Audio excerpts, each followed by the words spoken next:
Hello student, welcome to college study tell university. आज की video में हम पढ़ने वाले हैं बिजनेस मैथ्स यूनिट 1 का पार्ट सेकंड। पार्ट 1 मैंने आपको करा दिया था, जिसमें मैंने बेसिक आपको मैट्रिसेस क्या होता है, एडिशन, मल्टीप्लिकेशन, सब्ट्रैक्शन सब कुछ बताया था। मैट्रिसेस का जो सारा बेसिक होता है वो सब आपको समझा दिया था। तो आज की वीडियो में हम करने वाले हैं एक बहुत ही important topic, that is determinant. उसके बाद हम करेंगे एडजॉइंट, इनवर्स एंड ट्रांसपोज। अब ये डिटर्मिनेंट्स क्या होता है, देखो सबसे पहले तो आपको ये समझना है कि हर मैट्रिक्स का डिटर्मिनेंट नहीं निकलता। डिटर्मिनेंट किसका पॉसिबल होता है, अगर आपकी मैट्रिसेस स्क्वायर मैट्रिसेस है ना, तो ही आपका डिटर्मिनेंट उसका निकल सकता है। ठीक है, ये चीज़ आप ध्यान रखना। नाउ लेट सपोज ए एक स्क्वायर मैट्रिसेस है, तो उसका डिटर्मिनेंट कैसा होगा, तो हम इस तरीके से उसके डिटर्मिनेंट को डिनोट करते हैं। ठीक है, अब इसका एग्जाम्पल लेके समझते हैं। मान लो आपका जो मैट्रिसेस है उसके अंदर सिर्फ एक ही एलिमेंट है, आपकी मैट्रिसेस 1 ऑर्डर की है, तो इसमें आपका क्या होगा, एक ही एलिमेंट होगा। तो इस केस में आपका जो डिटर्मिनेंट आता है ना, वो भी वही नंबर आ जाता है। फॉर एन एग्जाम्पल यहाँ पे 3 है। ठीक है, ये आपका मैट्रिसेस हो गया जिसके अंदर सिर्फ एक ही एलिमेंट है 3। अब इसका अगर मैं डिटर्मिनेंट कैलकुलेट करूँ तो वो सिर्फ मेरा 3 आ जाएगा। ठीक है, ये सिर्फ किसका केस है, अगर आपका जो आपकी जो मैट्रिसेस है वो सिर्फ 1 ऑर्डर की है। ठीक है, अब मान लो आपकी मैट्रिसेस जो है वो 2 ऑर्डर की है, तो उस केस में कैसे निकलता है ये देखते हैं। अब यहाँ पे देखो, हमें ये 2 ऑर्डर का स्क्वायर मैट्रिसेस है और इसका डिटर्मिनेंट कैलकुलेट करना है। अब कैसे कैलकुलेट करना है ये ध्यान से देखना। हमें क्या करना होगा, ये जो डायगोनल एलिमेंट है ना, इनकी मल्टीप्लाई करनी होगी, बीच में माइनस का साइन लगाना होगा और फिर से डायगोनल एलिमेंट की मल्टीप्लाई करनी होगी। मतलब we will going to multiply 3 into -7। ठीक है, फिर हम बीच में माइनस का साइन लगाएंगे and then 9 into 4। I hope आप सभी के पास कैलकुलेटर है। कैलकुलेटर नहीं है तो वीडियो पॉज करो, एक कॉपी पेन और कैलकुलेटर लेके अपने पास बैठो, वरना आप ना यहाँ पे तो देख लोगे, सारी चीज़ें समझ आ जाएगी, बट जब खुद से करने बैठोगे तो आपको बहुत दिक्कत पड़ेगी। ठीक है, अब जब आप इसे कैलकुलेट करोगे तो आपका आंसर आ जाएगा -57 and this is the determinant. Determinant आपको एक वैल्यू देता है। अगर कोई मैट्रिसेस ऐसे लिखी हुई है 3, 4, 9, 7, तो उसका मतलब कुछ नहीं है। ठीक है, जब तक आप उससे एक वैल्यू निकाल के, पूरा कैलकुलेशन का एक वैल्यू निकाल के कहीं यूज़ ना कर सको, तो डिटर्मिनेंट आपका वही काम करता है। एक और एग्जाम्पल करते हैं 2x2 मैट्रिसेस का ही। अब देखो यहाँ पे हम कैसे डिटर्मिनेंट कैलकुलेट करेंगे, जैसे अभी किया था। हम डायगोनल एलिमेंट्स की मल्टीप्लाई करेंगे, बीच में नेगेटिव साइन लगाएंगे और फिर से डायगोनल एलिमेंट की मल्टीप्लाई करेंगे। ठीक है, तो यहाँ पे हम क्या करेंगे, -5 इंटू 1 -3 इंटू 2। जब आप इसे कैलकुलेट करोगे तो आपके पास आंसर कैलकुलेट करके आएगा 1। ठीक है, अब हम चलते हैं 3x3 मैट्रिसेस पे। अगर 3x3 मैट्रिसेस है तो उसमें हम डिटर्मिनेंट कैसे कैलकुलेट करते हैं। 3x3 मैट्रिसेस का डिटर्मिनेंट कैलकुलेट करने से पहले हमें 2 इंपॉर्टेंट टॉपिक पढ़ने पड़ेंगे, एक है माइनर और दूसरा है कोफैक्टर। अब इसमें कोई बहुत बड़ी रॉकेट साइंस तो है नहीं, बहुत ही आसान होने वाला है, तो मेरे साथ पढ़ना शुरू करो। ठीक है, देखो सबसे पहले हम माइनर पढ़ने वाले हैं। माइनर को आप डिनोट करते हो कैपिटल M से। अगर आप किसी भी मैट्रिसेस का माइनर निकाल रहे हो तो आप उसको डिनोट करोगे कैपिटल M से। अब इसके अंदर भी आपको ऑर्डर लिखना पड़ता है। मान लो यहाँ पे मैं ले लेती हूँ, मान लो आप माइनर निकाल रहे हो इस वाले एलिमेंट का, तो आप जो लिखोगे, आप डिनोट जो करोगे, दैट इज कैपिटल M11। ठीक है, ओके। अब ये माइनर निकलता कैसे है, माइनर में कुछ नहीं करना। देखो अगर हम M11 निकाल रहे हैं, मतलब हम इस वाले एलिमेंट का माइनर निकाल रहे हैं, तो इसकी जो रो और कॉलम है उसको हम हाइड कर लेंगे। मतलब ये इस वाली रो में आ रहा है ना, इसको हाइड कर लो, ये इस वाले कॉलम में आ रहा है, इसको हाइड कर लो। बाकी का जो बचेगा दैट इज माइनर। ठीक है, उसको हम यहाँ पे इस तरीके से लिख लेंगे 3 2 एंड A 3 3। ये हमारा हो गया है माइनर। ठीक है, एक और एग्जाम्पल ले लेते हैं। लेट सपोज अब हम माइनर निकाल रहे हैं 1 2 का। ठीक है, हम इस वाले एलिमेंट का माइनर निकाल रहे हैं। ये कौन सी रो में आ रहा है, इस वाली रो में, इसे हाइड कर देंगे। ये कौन से कॉलम में आ रहा है, इस वाले में, इसे हाइड कर देंगे। बाकी का जो बचेगा दैट इज आर माइनर। ये हमारा हो गया माइनर, इसको हम यहाँ पे लिख लेंगे। ठीक है, आई होप आपको माइनर क्लियर है। अगर आपको माइनर क्लियर है तभी हम आगे कोफैक्टर पे बढ़ेंगे। अगर आपको नहीं क्लियर है तो दोबारा रिवाइंड करके देखो, वरना आपको कोफैक्टर समझ नहीं आएगा।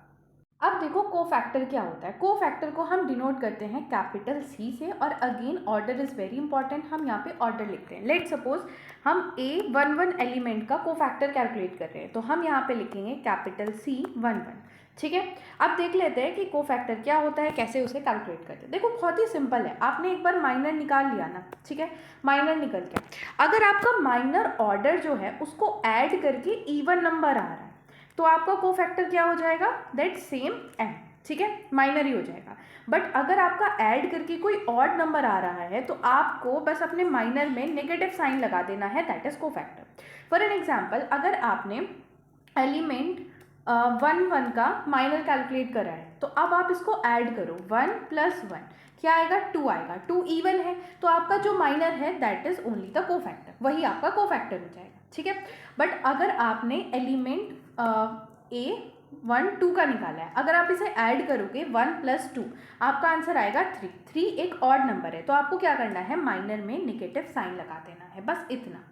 अब चलते हैं डिटर्मिनेंट ऑफ 3/3 मैट्रिसेस। मैंने अभी आपको डिटर्मिनेंट बता दिया था, अगर 1/1 ऑर्डर का है, 2/2 ऑर्डर का है, बट 3/3 ऑर्डर के मैट्रिसेस का नहीं बताया था कि डिटर्मिनेंट कैसे निकलता है, क्योंकि हमने एक छोटा सा कॉन्सेप्ट माइनर और कोफैक्टर बीच में पढ़ा था।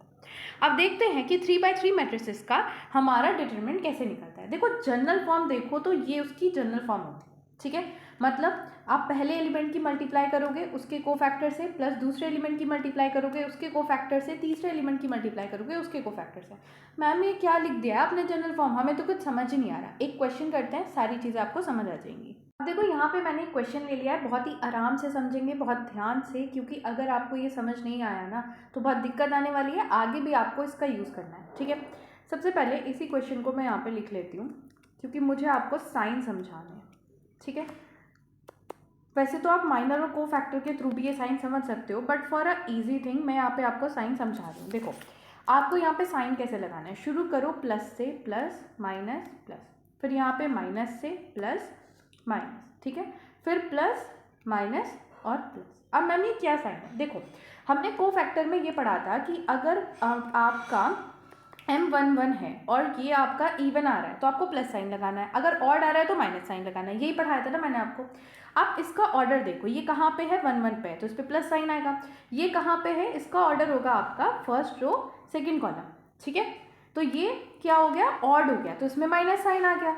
फिर ये नेक्स्ट देखो तो ये 1 3 है, इसको ऐड करोगे इवन आएगा तो ये प्लस साइन आ गया।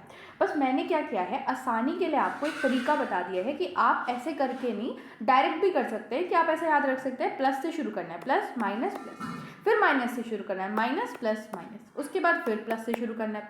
तो ये भी एक आसान तरीका है जो आप दिमाग में रख सकते हो। अगर आपको कोफैक्टर का बढ़िया तरीका रखना है तो वो रख लो। इतना करने के बाद अब हम क्वेश्चन को शुरू करते हैं। देखो ध्यान रखो, आप रॉ से भी एक्सपेंड कर सकते हो, आप कॉलम से भी कर सकते हो, आप ऐसे भी कर सकते हो, आप यहाँ से ऐसे शुरू करो या फिर आप यहाँ से ऐसे शुरू करो, ठीक है। मैं जो करने वाली हूँ मैं वो रो से एक्सपेंड करने वाली हूँ, मैं ऐसे शुरू करने वाली हूँ। अगर आपको कॉलम से लग रहा है तो एक एग्जाम्पल कॉलम का भी दे दूँगी। सबसे पहले हमें लिखना है 1, ठीक है, हमने पहला एलिमेंट लिख दिया। अब ये एलिमेंट है तो ये वाला कॉलम और ये वाला रो, मतलब जिसमें वो आ रहा है उसे हमने हाइड कर दिया। बाकी का जो बचा उसको अब हम सॉल्व करेंगे, ठीक है। यहाँ पे आप इसे लिख सकते हो 2 5 6 3 करके। मैं पूरा बहुत डिटेल में दिखा रही हूँ, आप बाद में जब प्रैक्टिस हो जाएगी ना तब इतना डिटेल में नहीं करेंगे, कैसे करेंगे वो भी मैं आपको बता दूंगी। अभी मैं डिटेल में समझाने के लिए कर रही हूँ, ठीक है। उसके बाद हम प्लस का साइन लगाएंगे, ठीक है। देन फिर हम यहाँ पे -3 लिखेंगे, ठीक है, -3 हो जाएगा, ओके। अब ये हमारा क्या है, यहाँ पे हमारा साइन क्या आएगा, नेगेटिव आएगा। क्यों, क्योंकि इसका ऑर्डर क्या है 1 2, जो कि हमारा ऑर्डर क्या है, ऑड है, ठीक है। तो यहाँ पे नेगेटिव साइन आएगा तो हम इसकी मल्टीप्लाई -1 से कर देंगे, ठीक है। इतना समझ आया। उसके बाद फिर हमें क्या करना है कि जिस रो और जिस कॉलम में ये -3 आ रहा है उसे हाइड कर लेंगे। तो फिर हमारे पास क्या बचेगा, ये और ये, ठीक है। ये एलिमेंट हमारे बचेंगे, इनको फिर हम यहाँ पे लिख लेंगे 0 5 -2 और 3। इतना काम हो गया। उसके बाद हमें क्या करना है, इसका साइन लगा के हम नेक्स्ट एलिमेंट को लिखेंगे 4, ठीक है। 4 का ऑर्डर क्या है, इवन है ना। हमने साइन क्या देखे थे, प्लस माइनस प्लस, ये देखे थे ना। तो माइनस हो गया, प्लस हो गया, अब हमारा प्लस का साइन आना है क्योंकि ऑर्डर क्या है, इवन है, ओके। अब हम क्या करेंगे, 4 जिस रो और जिस कॉलम में आ रहा है उसको हाइड कर देंगे। तो हमारे पास क्या बचा, 0 2 -2 और 6, ठीक है। अब हमें क्या करना है, अब देखो ये 2/2 ऑर्डर के डिटर्मिनेंट बन चुके हैं। अब 2/2 ऑर्डर के डिटर्मिनेंट तो हमें सॉल्व करना आता है, कैसे, इस डायगोनल की इससे मल्टीप्लाई कर दो, फिर ऐड करके इस डायगोनल की इससे मल्टीप्लाई कर दो, है ना। बस अब हमें यही करना है। अब जब हम 2 की मल्टीप्लाई 3 से करेंगे तो 6 आएगा, है ना। 5 की मल्टीप्लाई 6 से करेंगे तो 5 6 जो हमारे पास 30 आएगा। इसको हम यहाँ पे इस तरीके से लिखेंगे इक्वल्स टू 1, ठीक है। देन उसके बाद 6 माइनस 30 ये लिख देंगे। देन उसके बाद फिर हमने क्या करना है, देखो अब इसको हमें ऐड करना है। यहाँ पे ये 3 की मल्टीप्लाई अगर इससे करेंगे तो हमारे पास क्या हो जाएगा, प्लस का 3 आ जाएगा, ठीक है। तो पहले वो लिख लेते हैं कि हमारे पास यहाँ पे प्लस का 3 आ जाएगा। देन उसके बाद 0 की मल्टीप्लाई 3 से करेंगे 0 आएगा, ठीक है। देन उसके बाद हम 5 की मल्टीप्लाई 2 से करेंगे तो हमारे पास 10 आएगा। हम यहाँ पे लिखेंगे 0 माइनस, और मैंने आपको क्या बताया था, बीच में माइनस का साइन आता है ना, और 5 की मल्टीप्लाई जब हम -2 से कर रहे होंगे तो माइनस का 10 आएगा। यहाँ माइनस ऑलरेडी है, 10 में भी माइनस है तो ये हमारा प्लस हो जाएगा, तो हमारे पास यहाँ प्लस का 10 आ जाएगा। हमारा नेक्स्ट है, हम यहाँ 6 की मल्टीप्लाई 0 से करेंगे तो 0 आएगा, फिर हमारा बीच में माइनस आएगा। देन हम 2 की मल्टीप्लाई -2 से करेंगे तो हमारा माइनस का 4 आ जाएगा, ठीक है। और ऑलरेडी एक माइनस होगा तो ये हमारा प्लस का 4 हो जाएगा, ठीक है। यहाँ पे अब हम लिखेंगे 4 0 माइनस, और मैं इसे और एक्सपेंड करके दिखा देती हूँ ताकि आपको बिल्कुल भी कंफ्यूजन ना हो। यहाँ पे हमारा माइनस का 4 आएगा, ठीक है। जब ये माइनस माइनस ऐड होंगे तो प्लस हो जाएगा, तो यहाँ पे हमारा फिर ये प्लस का 4 बन जाएगा, ठीक है। अब हम इसे पूरा सॉल्व कर लेंगे। सॉल्व करके यहाँ आ जाएगा हमारा -24, यहाँ +30, देन +60। फाइनल आंसर हमारे पास आ जाएगा 22। इस तरीके से हमारा जो 3/3 मैट्रिसेस का डिटर्मिनेंट होता है वो कैलकुलेट होता है, ठीक है। आई होप आपको समझ आया होगा। एक एग्जाम्पल और करके दिखाती हूँ। अब यहाँ पे देखो, मैंने फिर से वही वाला एग्जाम्पल ले लिया है। मैम आपने फिर से वही वाला एग्जाम्पल क्यों लिया, अभी तो आपने बोला एक और एग्जाम्पल करके दिखाऊंगी। देखो मैंने अभी आपको क्या बताया था कि हमने अभी क्वेश्चन सॉल्व किया है बाय द रो, ठीक है। मैंने इस रो से ये एक्सपेंड किया था, पूरा डिटरमिनेंट निकाला था। अब हम क्या करेंगे, इसी क्वेश्चन को बाय कॉलम करेंगे, मतलब अब हम इसे इस कॉलम से एक्सपेंड करेंगे इंस्टेड ऑफ रो, ठीक है। तो अब देखो किस तरीके से क्वेश्चन सॉल्व होगा। तो देखो सबसे पहले एलिमेंट तो मेरा 1 ही है, ठीक है। और 1 का ऑर्डर क्या है, 1 + 1, तो मतलब इवन हो गया, तो मेरे को यहाँ पे माइनस साइन लगाने की कोई ज़रूरत नहीं। अब मेरे को क्या करना है, ये वाली रो हाइड करनी है, ये वाला कॉलम हाइड करना है, बाकी के जो एलिमेंट बचेंगे उनकी मेरे को मल्टीप्लाई करके लिख देनी है। तो 3 2 जा 6 हो गया, बीच में लगाएंगे माइनस, 5 6 जा 30 हो गया, ठीक है। देन फिर हमने क्या करना है, अब ये 0 वाले एलिमेंट पे हमें आना है। क्यों, क्योंकि अब हम क्या कर रहे हैं, कॉलम वाइज कर रहे हैं ऐसे नीचे को। तो ये जो 1 0 -2 है, तो अब हम 0 वाले कुछ चीज़ पे आएंगे, ठीक है।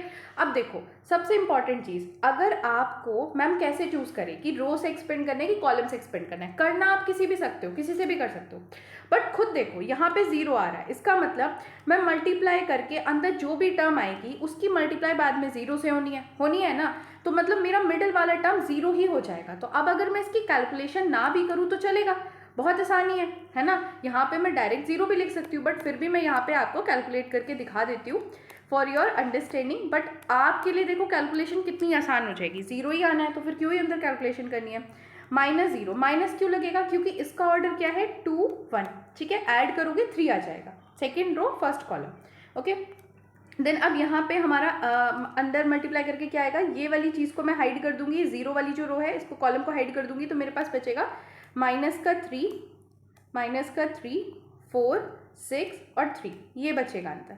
अब इसकी अगर मैं मल्टीप्लाई करूँ तो ये यहाँ पे मल्टीप्लाई होगा तो आ जाएगा -9, फिर माइनस बीच में लगाएंगे, ये यहाँ पे मल्टीप्लाई करूँ तो 6 4 जा हो जाएगा 24, ठीक है। इतना हो गया। अब हम क्या करेंगे, -2 लिखेंगे यहाँ पे, -2, ओके। अब -2 का ऑर्डर क्या है, -2 का ऑर्डर है 3 1, ऐड करेंगे तो इवन ऑर्डर आ रहा है, तो यहाँ पे माइनस नहीं लगेगा, यहाँ पे प्लस ही लगेगा, बट ऑलरेडी यहाँ माइनस है -2, तो ये लिखा रहेगा, ठीक है, प्लस नहीं होगा। अब क्या करेंगे, अब हम जिस रो में ये 2 है, जिस कॉलम में ये है, उसको हाइड कर देंगे। अंदर क्या बचा, -3 2 4 और 5। अब इनकी मल्टीप्लाई करेंगे, तो यहाँ मल्टीप्लाई करके आएगा -15, फिर बीच में माइनस होता है, एंड देन -8, ठीक है। कैसे, -3 × 5 क्या होगा, डायगोनल एलिमेंट की मल्टीप्लाई की होगी, देन अगेन हमने क्या किया होगा, 4 × 2 क्या होगा, डायगोनल एलिमेंट की मल्टीप्लाई करोगे। अब जब आप इसको पूरे को सॉल्व करोगे तो आपके पास आएगा -24, देन उसके बाद +40, 46। अगर आप इसका फाइनल आंसर देखो तो दैट इज 22। अभी हमने यही क्वेश्चन रो से किया था, रो से एक्सपेंड किया था तो भी हमारा 22 ही आया था, और अब हमने कॉलम से किया है तो भी 22 आया। इसका मतलब क्या है कि आप रो से एक्सपेंड करो, कॉलम से एक्सपेंड करो, फर्स्ट रो से एक्सपेंड करो, सेकंड रो से एक्सपेंड करो, डजंट मैटर, आप कहीं से भी एक्सपेंड कर सकते हो। ठीक है, आपका जो आंसर है वो सेम ही आएगा। बस आपको साइन का ध्यान रखना है, आपको ये ध्यान रखना है कि बीच में अंदर जब हम इसकी मल्टीप्लाई करते हैं तो बीच में माइनस लगता है, ये इसमें बहुत ज़्यादा गलती करते हैं बच्चे। ठीक है, अब इसके 2-3 एग्जाम्पल खुद से सॉल्व करना, आपको ये बिल्कुल क्लियर हो जाएगा। अब हम आगे चढ़ते हैं। हमारा नेक्स्ट टॉपिक है ट्रांसपोज ऑफ मैट्रिक्स। मैट्रिसेस का ट्रांसपोज कैसे किया जाता है? सबसे पहले आप जो मैट्रिसेस का ट्रांसपोज है उसको डिनोट करते हो ए डैश से या फिर ए टी से। ठीक है, ये क्या होता है, देखो ए आपका एक मैट्रिसेस है, एक आपका मैट्रिक्स है, कोई भी मैट्रिक्स हो सकता है, whether it is square matrix और कोई भी जितनी मैट्रिक्स मैंने आपको पढ़ाया है। ठीक है, अगर आप उसका ट्रांसपोज कर रहे हो तो आप उसे ऐसे डिनोट करोगे या फिर ऐसे डिनोट करोगे। ठीक है, अब इसका एग्जाम्पल ले लेते हैं। देखो ट्रांसपोज में कुछ ज़्यादा करना नहीं होता। ट्रांसपोज में क्या करना होता है, रो को कॉलम बनाना होता है, कॉलम को रो बनाना होता है। मैम क्या बोल दिया, देखो अब इस मैट्रिक्स का ऑर्डर क्या है, 2 × 3 है। अगर आपको मेरी बात ये समझ नहीं आ रही ना कि ऑर्डर क्या है क्या नहीं है, तो सबसे पहली वाली वीडियो जाके देखो, वहाँ मैंने सब समझाया। और जब तक आपको ऑर्डर समझ नहीं आएगा आप बाकी के कोई कॉन्सेप्ट समझ ही नहीं सकते, आप कंफ्यूज ही रहोगे। अब क्या होगा कि मैं रो का कॉलम करूंगी, कॉलम का रो करूंगी, इसका मतलब ये ऑर्डर मेरा रिवर्स हो जाएगा। अब जो न्यू मैट्रिसेस आएगी उसका ऑर्डर होगा 3 × 2। कैसे, अब देखो मैं यहाँ पे आपको दिखाती हूँ इसका सॉल्यूशन करके कि how to do the transpose of the matrices. ठीक है, देखो अब मैं इसका यहाँ पे ट्रांसपोज करूँगी, ए टी से मैं इसे डिनोट कर रही हूँ और भी लिख रही हूँ ताकि आपको पता चल जाए। ठीक है, ये क्या है, मेरी ए मैट्रिसेस है। अब मुझे क्या करना है, ये मेरा क्या था, ये मेरी रो है, इसको कॉलम बना देना है। मतलब मैं यहाँ पे लिखूँगी 2 -4 और 6, बन गया रो का कॉलम, है ना। अब ये मेरी फिर से रो है, इसका भी कॉलम बना देना है, 3, 1 और 4, हो गया ट्रांसपोज, सिंपल। एक और एग्जांपल ले लेते हैं। यहाँ पे हमारी ये 3/3 की मैट्रिसेस है। ठीक है, अब अगर इसका मैं रो का कॉलम करूँ, कॉलम का रो करूँ तो आएगी तो 3/3 की मैट्रिसेस ही। लेकिन देखो इसका ट्रांसपोज फिर कैसे होगा। ठीक है, इसको अब ध्यान से देखना, इसका ट्रांसपोज क्या होने वाला है। सिंपल, अब मैं क्या करूँगी, रो को कॉलम करूँगी, कॉलम को रो करूँगी। ये रो थी, ठीक है, इसको कॉलम में तब्दील कर दूँगी। यहाँ पे लिख दूँगी 3, 5, 2, हो गया। देन उसके बाद ये अगेन सेकेंड रो थी, ये सेकेंड कॉलम बन जाएगा, 6 -10 और -4। ये थर्ड रो थी, थर्ड कॉलम बन जाएगा, -3, 5 और 2। ठीक है, ये हो गया मेरा transpose of the matrices. I hope आपको ये चीज़ समझ आ गई है। अब चलते हैं a very very important topic, adjoint of the square matrices. देखो हम ना एडजॉइंट ऑफ स्क्वायर मैट्रिसेस को डायरेक्टली एक एग्जांपल से समझेंगे ताकि आपको बिल्कुल भी कंफ्यूजन ना रहे। देखो मैंने आपको समझा दिया है कि कोफैक्टर क्या होता है। कोफैक्टर निकालना तो आप सभी को आ गया होगा अब तक, है ना। नहीं आया है तो जाके कोफैक्टर की प्रैक्टिस करो, तभी आप इसको देखना शुरू करना। वीडियो को वहीं पे पॉज कर दो, ठीक है। जिनको आ गया है वो आगे कंटिन्यू कर दो। हमें क्या करना है, ये जो पूरी मैट्रिक्स है ना, इसका पहले कोफैक्टर कैलकुलेट करना है और उसके बाद उसका ट्रांसपोज कर देना है। ठीक है, कोफैक्टर कैलकुलेट करना है विद देन ट्रांसपोज करना है। सबसे पहले हम कोफैक्टर कैलकुलेट करते हैं। अब हमें कोफैक्टर हम कैलकुलेट कर रहे हैं C11 का, मतलब इसका कोफैक्टर कैलकुलेट कर रहे हैं तो क्या करेंगे, ये वाली रो हाइड करेंगे, कॉलम हाइड करेंगे, बीच का जो बचेगा उसका मल्टीप्लाई कर देंगे। 0 से मल्टीप्लाई करेंगे 2 का तो आ जाएगा हमारा 0, फिर बीच में माइनस लगेगा। 1 की मल्टीप्लाई करेंगे 3 से तो आ जाएगा -3। ठीक है, माइनस का 3, ये हमारा क्या हो गया, -3 हमारा इसका कोफैक्टर आ गया। देन हम कैलकुलेट कर रहे हैं सेकेंड का, इसका मतलब फर्स्ट रो सेकेंड कॉलम का, तो ये वाली चीज़ हाइड करेंगे, ये वाला कॉलम हाइड करेंगे, ये वाली रो ये वाला कॉलम हाइड कर लेंगे। तो यहाँ बचेगा -1 की मल्टीप्लाई करेंगे हम 2 से, बीच में लगाएंगे माइनस, ठीक है। देन उसके बाद हम 1 की मल्टीप्लाई करेंगे 4 से। जब आप इसे कैलकुलेट करके देखोगे तो आपका जो आंसर आएगा दैट विल बी 6। आपका 6 यहाँ पे आंसर आ जाएगा। अगर किसी को कन्फ्यूजन है कि मैम यहाँ -6 क्यों नहीं आया है, तो आपको याद होना चाहिए कि ये वाला जो एलिमेंट है उसका ऑर्डर क्या है, 1 2। ठीक है, ये क्या हो गया, ऑड हो गया, तो ऑड हो गया तो मतलब -1 लगेगा ही, सिंपल। तो ये -6 में एक और माइनस कर देंगे तो ये हमारा +6 हो गया। ठीक है, अब हम नेक्स्ट चलते हैं। हम C13 कैलकुलेट करेंगे तो उसके लिए क्या है, पहली रो एंड थर्ड कॉलम इसको हाइड करेंगे। यहाँ पे हमारा बचेगा -1 × 3 एंड यहाँ पे मल्टीप्लाई करेंगे तो 0 ही हो जाएगा, तो इसको छोड़ देते हैं। तो यहाँ पे हमारा -3 आ जाएगा। ओके, अब हम क्या करेंगे, हमने पूरा एक रो तो कैलकुलेट कर लिया, अब सेकेंड रो पे चलेंगे C23। ठीक है, मतलब second row and the third column, हम इसको हाइड कर लेंगे, ठीक है। हमारे पास बाकी का क्या बचेगा, 1 4 2 3। तो अब इसकी मल्टीप्लाई कर देंगे, यहाँ पे हमारा माइनस ऑलरेडी लग जाएगा क्योंकि ऑर्डर हमारा ऑड है, ठीक है। यहाँ पे करेंगे तो आ जाएगा 3 माइनस 8। जब आप इसे सॉल्व करोगे तो आपके पास माइनस का 5 आ जाएगा, सॉरी प्लस का 5 आ जाएगा, हाँ आपके पास यहाँ प्लस का 5 आ जाएगा। अब हम कैलकुलेट करेंगे C31 मतलब थर्ड रो फर्स्ट कॉलम, इसको हाइड कर देंगे तो हमारे पास यहाँ पे ये वाली चीज़ें बचेंगी बस, ठीक है। तो इसकी मल्टीप्लाई करेंगे 2 × 1 2 आ जाएगा, देन 0 की मल्टीप्लाई करेंगे तो यहाँ 0 ही आएगा, तो यहाँ पे हमारा आंसर 2 हो जाएगा, ठीक है। अब कैलकुलेट करेंगे C32, ठीक है, third row second column, third row second column, तो हमारे पास यहाँ बचेगा 1 -1 3 एंड 1। जब अब इसे आप सॉल्व करोगे सबसे पहले तो यहाँ माइनस आ जाएगा क्योंकि ऑर्डर नेगेटिव है, ठीक है। देन उसके बाद यहाँ पे आएगा 1 माइनस और -3 इंटू 3 इंटू -1, तो यहाँ पे माइनस आएगा, प्लस हो जाएगा, यहाँ पे 3 आ जाएगा, ठीक है। तो जब आप इसे सॉल्व करके लिखोगे तो यहाँ पे आपका आ जाएगा -4। हमारा बचता है लास्ट C33 मतलब third row third column, hide करेंगे, बाकी का जो बचा उसको सॉल्व कर लेंगे।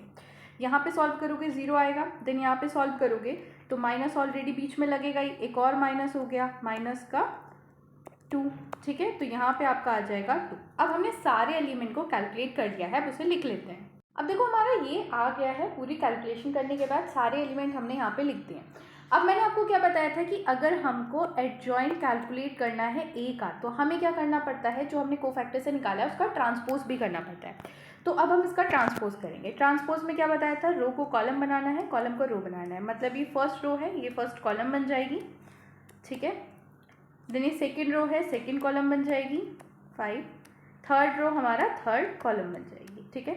ये हमारा एडजॉइंट निकल के आ गया। एक चीज़ और, आप एडजॉइंट को कैसे डिनोट करेंगे, ADJ एंड देन उसके बाद जो भी आपके मैट्रिसेस का नेम है। 3/3 की तो देख लिया कि 3/3 अगर मैट्रिसेस है, स्क्वायर मैट्रिस है, उसका एडजॉइंट कैसे निकलेगा। अब अगर 2/2 का मैट्रिसेस आ जाए तो उसका एडजॉइंट कैसे निकलेगा, तो अभी पहले वो भी देख लेते हैं, ठीक है। यहाँ पे मैंने एक एग्जांपल ले लिया है 2/2 का। अब इसका देख लेते हैं कि एडजॉइंट कैसे कैलकुलेट होगा। एडजॉइंट ऑफ, इसका नाम मैट्रिसेस ए रख देते हैं, मैट्रिस ए। तो देखो इसमें आपको क्या करना पड़ता है, जो डायगोनल एलिमेंट है उनको इंटरचेंज कर दो। मैंने क्या बोला, डायगोनल एलिमेंट को इंटरचेंज कर दो। यहाँ 5 आ जाएगा, यहाँ 2 आ जाएगा, और जो दूसरे डायगोनल एलिमेंट है उनका साइन चेंज कर दो। ये प्लस में है ना दोनों, तो इन्हें माइनस कर दो। यहाँ माइनस का 3 और माइनस का 4 हो जाएगा, ठीक है। क्या बोला, जो ये वाले डायगोनल एलिमेंट है उन्हें इंटरचेंज कर दो, जो ये वाले डायगोनल एलिमेंट है उनका साइन चेंज कर दो। ये आपका हो गया है एडजॉइंट। आज की वीडियो में इतना ही। So thanks for watching. Video को लाइक करो, चैनल को सब्सक्राइब भी करो, वीडियो को हाइप भी करो। नेक्स्ट वीडियो में हम पढ़ेंगे कि किस तरीके से हम सिस्टम ऑफ लीनियर इक्वेशन को सॉल्व करते हैं इनवर्स मेथड से और क्रैमर्स रूल से। Thank you.